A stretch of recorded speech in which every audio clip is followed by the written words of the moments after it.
Hello, everyone. This is Tom Fox back for another episode, and we're absolutely thrilled today to have back with us Dalton Rice, City Manager of the City of Kerrville. Dalton, welcome back to the podcast. Hey, appreciate being back. I'm trying to think of when the last time I was here. It's been a minute. It's been a minute, but we've had a lot in between We have. visits. We're recording this in late September, and Dalton, one of the reasons that we asked you to come was to really kind of tell us where you and the city are as we record this podcast and what steps or some of the efforts you and the team are leading to try to help us move forward. I've heard you speak, obviously, at Rotary and some other events where you talked about 3 phases: rescue and recovery, debris removal, and then long-term recovery.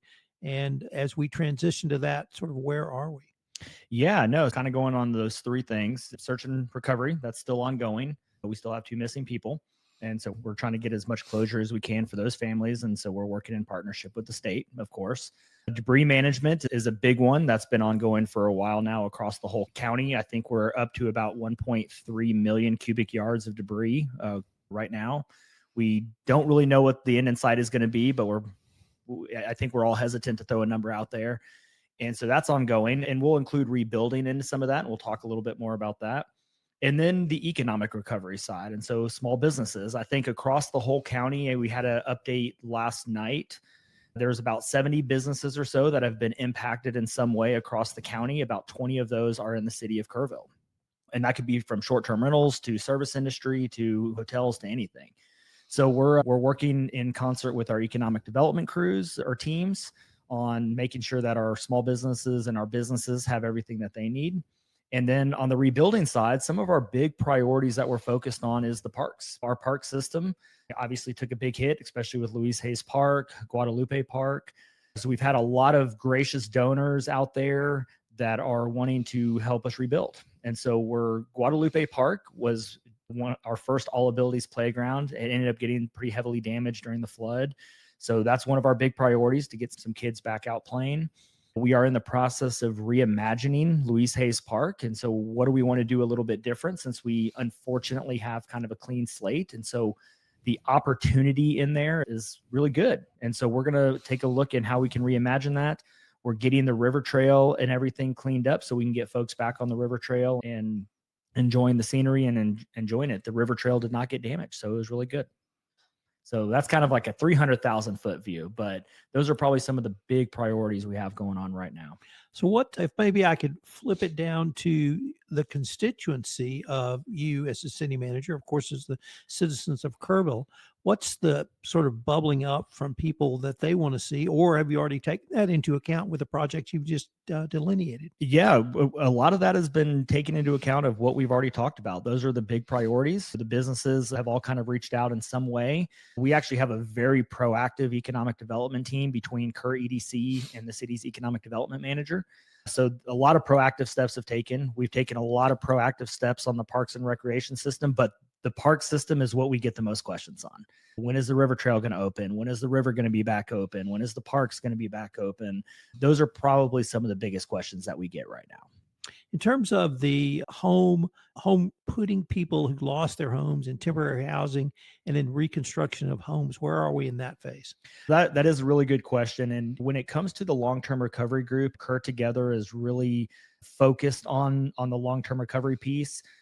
Once you hit the long-term recovery piece, in a way, the city is not as big of a part of it anymore. So from the city standpoint, and maybe loosely from the county standpoint, we're there to help with the permitting process. We're helped to make sure that they get all the right stuff that they need to be able to rebuild their homes. There's certain requirements that FEMA has and regulations building in the floodplain. Fortunately, in the city of Kerrville, there's not a lot of folks that are going to be impacted by that, because we fall under the floodplain regulations anyways. But the long-term recovery group and their case managers and the different subcommittees in the task force, those are really going to be integral in making sure people get back into their homes to get the funding. You really want to kind of, in a way, keep some of the governmental institutions out of that, which is why the long-term recovery group is really driven by the community and a lot of members of the community. One of my observations about Kerrville, I moved here in 21 from Houston, and one of the observations was when I looked at city government, I saw obviously a public side, public sector, but I also saw private businesses and individuals, I don't want to say in partnership, but certainly working in concert on a variety of issues. And I've seen that earlier today. We recorded a podcast with Kerr together, and Mhm. that seemed to me to be as fine an example as I've seen in Kerrville. I was wondering if in your prior work in other cities or other towns in Texas, was that typical, or is this something that you think is more unique to Kerrville, this partnership or working together? No, it's definitely not unique to Kerrville. I will say, just because we're a little biased, Kerrville's going to do it better than everybody else. But no, when it comes to the long-term recovery group side, it's always about a partnership. You got to, whether that is during disaster, whether that is just in our everyday, day-to-day lives, public-private partnerships or partnerships with other organizations and entities is what is needed. Governments cannot survive on their own, as they shouldn't. And there has to be that symbiotic concert with other organizations, and it's especially important during a disaster. And we're very fortunate to have the organizations, the nonprofits, and the community and the volunteer base to be able to do something. I will say that, and maybe this is not necessarily unique, but I think it's something that we can brag on as a community. We are really far ahead of the disaster recovery game. Typically, debris management and some of these other operational components don't happen until later on, or they would have started kind of later on. Within 36 hours, we already had economic development folks out talking with the small businesses right after the disaster, and that's pretty incredible. So that weekend, we were already working with small businesses and some addressing some of the needs that they had. Within a couple weeks, not even, we were already having discussions on debris management and what is it going to take in order to get the debris and everything cleaned up. And so we were, with all the experience that we had going into this with different disasters and just some of the city experience, and then of course the state experience, we were able to stay ahead of the paperwork, stay ahead of the debris, stay ahead of the economic recovery. And I think that's a testament to our community for sure. You have a city to run in the middle Yeah. of all this, and we've seen multiple issues over the past week or two that I don't want to say are routine, but things that you would typically see in front of a city council or discussion in the newspaper or report from yourself or some members of your executive leadership team. How have you been able to have the city run on everything else Yeah. in addition to everything else? I think that, to sum it up very simplistically, we have an amazing team that knows their job. They're the experts in their different fields across all 350 of our team members. What we did strategically, I think really after about the first week and a half of the disaster, we kind of did some split teams. The city did a lot of the EOC operations. Most of our staff were the ones staffing it alongside with county sheriff's folks. But we played a pretty significant role in the emergency operations center operations, if you will. About I'd say a week and a half after, I met with Kim Meismer, who's one of my assistant city managers, and I sat down with our executive team and said, "Hey, we're gonna start doing some split team operations." And so, really, with after the first week and a half, I kicked Kim back over to City Hall as kind of the interim city manager to make sure that we continued to do day-to-day operations while I was navigating the politics and working over at the EOC. And so then I started splitting some time up, and we had a very smooth transition with that. So we were able to maintain our day-to-day operations, not just from the leadership side, but again, a true testament of what our team brings to the table and just the hard work and the dedication that they put in every single day. And so we were able to really navigate that from an operational standpiece and then from an administrative standpiece as well. You mentioned the EOC. Was that something Kerrville had a plan for that they could basically either pull off the shelf or implement in such a disaster as we had? Yeah, so both the city and the county, and it's really actually a county document, but we have our hazard mitigation plan, which kind of outlines a lot of this. And we redo those. Typically, you redo them about every 5 years, give or take. I think we are in the process of about to redo ours. And so it really identified locations for the Emergency Operations Center. This event, we started off as kind of a command post at our police department. And then in concert with the state, as we started scaling up operations, we were looking at other areas. And we identified that the Ag Barn or the Hill Country Youth Event Center was the best location for everything. By 6 p.m. of July 4th, that same day, we had already scaled up our Emergency Operations Center into a unified command model very quickly. How were you able to help direct just literally the thousands or even millions of dollars that came in the way of donations? Did the city have a part in directing that to their appropriate charitable entities, or how did that work? Yeah, so I can't really you say the city has to can take all credit on that one. We had a lot of our staff and our team working through it, but it was a partnership with the state. It was a partnership with the city, with the county. And really, when we look at the EOC, it falls under a unified command system. And so there's multiple agencies, multiple organizations from local, state, and federal that are all working together to communicate. And in the Emergency Operations Center, we have our different planning groups, operations planning, logistics planning. And so through our partnerships with the state, we were able to put in volunteer coordinators or the right people to do those VOADs. So very early on, we knew that was going to be a problem just from our experiences in disasters. Volunteers and donations are a disaster in and of itself, because if you don't have it organized, it'll creep up on you. And within the first, I think, 2 or 3 weeks, we had over 18,000 registered volunteers, over 130,000 hours of volunteer hours. And so we were able to get that very early on. And we still have some challenges. That's something that the state's even looking at addressing, is making sure that you can get a handle on the volunteer side.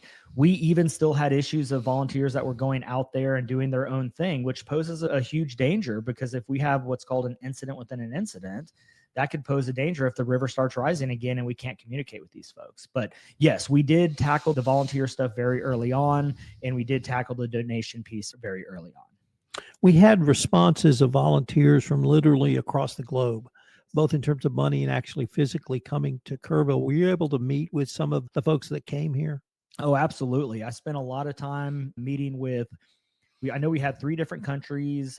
I know we had Mexico, we had Israel, and God, there was one other one. So the Czech Republic? I think it was the Czech Republic, yes, because I did meet with the Czech liaison that came through. So yes, thank you for that one. So Czech. So we had 3 different countries. We had 7 different federal agencies, over 80 different local volunteers. But yes, we were able to meet with all of them. I spent a lot of time more on the political side, navigating some of the dignitaries that were coming in, working with the different state, federal representatives that were coming in. And so we had a lot of people come through the emergency operation room doors. What was it like from a security perspective to have a U.S. president come? I've been in a couple situations where we've had a president of the United States come, and the security side, obviously it's very logistically challenged. It was very good working with the Secret Service and with all of the White House representatives as well, the White House staff. It was very smooth. This one was, I think, more smooth than some of the other ones that I've been to, especially having kind of been a part of the process. And yeah, it was good. I think we made some stuff happen very quickly across the board. We were able to accommodate pretty much all of their asks and some of their security requirements. And I think they also found that rewarding as well, that we were able to navigate both that and the security side and a lot of their accommodations while we're also navigating one of the worst disasters in Texas history. How did the state liaison with you? Was there a primary agency you worked with, or was it multiple agencies? What was that relationship like? The primary one we work with is Texas Department of Emergency Management, or TDEM. So Chief Nemkid is over TDEM. He's appointed by the governor, confirmed by the Senate and the House. And so that was the primary point of contact. But within each of that, we worked with DPS, we work with game wardens, we work with the Texas National Guard or the National Guard Bureau. And so we met with every single one of those entities who have their own people in charge. And this was a very law enforcement driven search and rescue operation. We work with Texas Task Force 1. And while Chief Kidd was kind of our main point of contact, we had multiple points of contact that we were in communication with on a daily basis or multiple times a day. What about the organizations within the city of Kerrville? And I'll maybe start with the churches that really took the lead in bringing people in, trying to distribute food and clothes as needed. How did you liaise with them? Mostly through our volunteer coordinators or through our economic development arm, being able to get out there and communicate with them. Our state partners through TDEM, they have different task force or different experts within those fields, and each one of them would go out there and help also coordinate and liaise with that. So we would typically have a state representative alongside a local person as well that could go out and communicate. Once we identified, especially on the volunteer side, the church side, the nonprofit side, once we kind of identified our volunteer kind of coordinators, those were the people that kind of navigated those. And then they would really only talk to us at the EOC as if they had any issues, or if we needed to change something logistically, or if they needed some resource or something, then they would kind of communicate back with us. But yeah, we had volunteer coordinators to navigate all of those. Did you have a primary liaison on the federal side as well? For the most part, we did that through our state reps. We talked with Secretary Nome, and I had talked quite a few times about just different things, mostly on the FEMA side, because FEMA was there very early on. Even though they didn't have a visible presence, they were there very quickly. And so we worked a lot with our FEMA partners very early on, but there was never one point of contact. We would typically either navigate it through the state or communicate through the state, or directly with the different secretaries from Small Business Administration, Department of Homeland Security, or any of the other number of federal agencies that were on location. You mentioned navigating the political side of things. And one of the roles of a city manager or a mayor is to provide information to the government authority above us and also to citizens.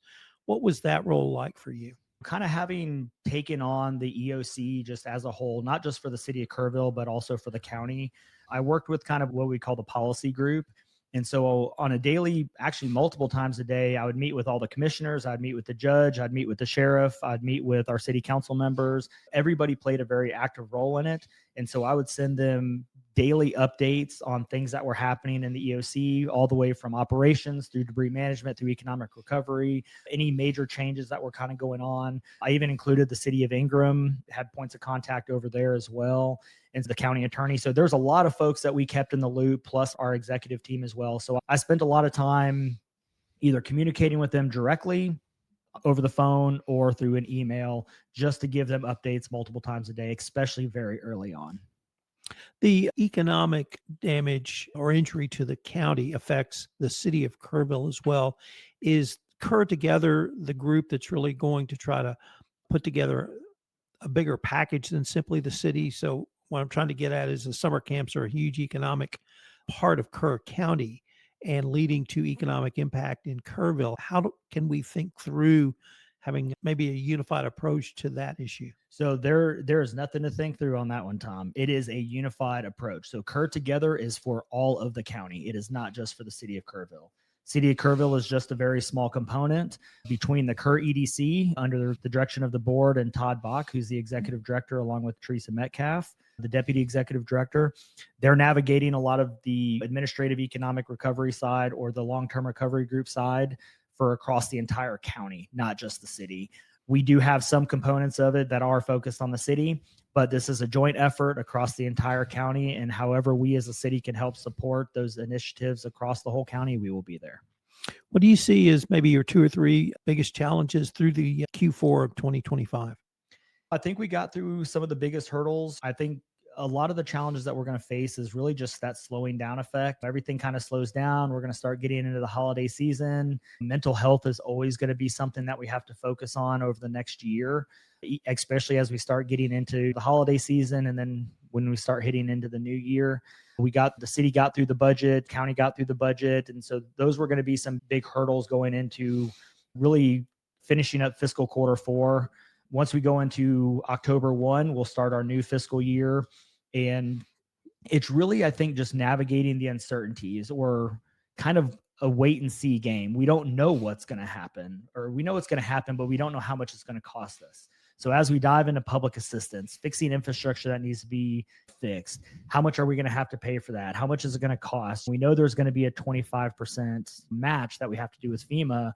We don't have a dollar amount for that. We don't know how much lost value we have officially. And so over the next 3 to 6 months, it's really going to be starting to really narrow down how much damage do we have? What's the lost value that we're actually anticipating, or that we actually are going to realize? And then as we start identifying these projects, how much is it going to cost us that we're going to have to figure out how to get that funding from, or tap into our fund balance? One of the things you just said struck me, and it was the holiday season. I recall in the year of COVID, the holiday season, everyone just seemed to have a breath let out and let's celebrate the holiday season. Do you think we'll maybe have that here in Kerrville? I think so. It's my own personal, I guess, experience is we still haven't really had that. I still haven't really had that breath of relief yet. And so we're still kind of getting everybody into this, in a way, steady state. Getting through last night, or getting through our budget in September, that was a breath of fresh air, at least a small breath of fresh air. But yeah, I think everybody's looking forward to the holiday season where we can. I think the community is going to continue to be strong in this, and we're going to continue to come together. And so I'm looking forward to that. I said this to you before, but I want to say it to you on the record that I think you're the right man at the right place at the right time for this job. So I wanted to thank you for that. I appreciate it. It's just my job. I know that sounds simple, but it is just my job.